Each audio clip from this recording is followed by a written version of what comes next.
ქმრის მკვლელობაში ბრალდებული თეკლა გერსამიაკი ნაფიცმა მსაჯულებმა დამნაშავეცნეს 25 წლის ქალს მოსამართლემ 20 წლის თავისუფლების აღკვეთა განუსაზღვრა.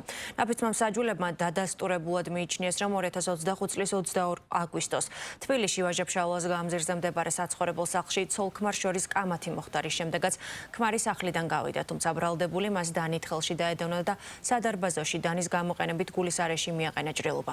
მიღებული დაზიანებების შედეგად დაზარალებული საავადმყოფოში გარდაიცვალა. ნაფიცი მსაჯულების მიერ ერთხმად გამოტანილი გამამტყუნებელი ვერდიქტის საფუძველზე სასამართლომ ბრალდებულ სასჯელის სახით და ზომად 20 წლის თავისუფლების აღკვეთა განუსაზღვრა. თბილისის ნაფიც მსაჯულთა სასამართლომ სრულად გაიზიარა ბრალდების მხარის მტკიცებულებები და მეუღლის განზრახ-მკვლელობის ფაქტზე ბრალდებული ერთხმად ცნო დამნაშავედ. ნაფიცმა მსაჯულებმა დადასტურებულად მიიჩნიეს, რომ 2025 წლის 22 აგვისტოს თბილისში ვაჟა-ფშაველას გამზირზე მდებარე საცხოვრებელ სახლში ცოლ-ქმარს შორის კამათი მოხდა. ის შემდეგაც ქმარი სახლიდან გავიდა. თუმცა ბრალდებული მას დანით ხელში დაედევნა და სადარბაზოში დანის გამოყენებით გულის არეში მიაყენა ჭრილობა.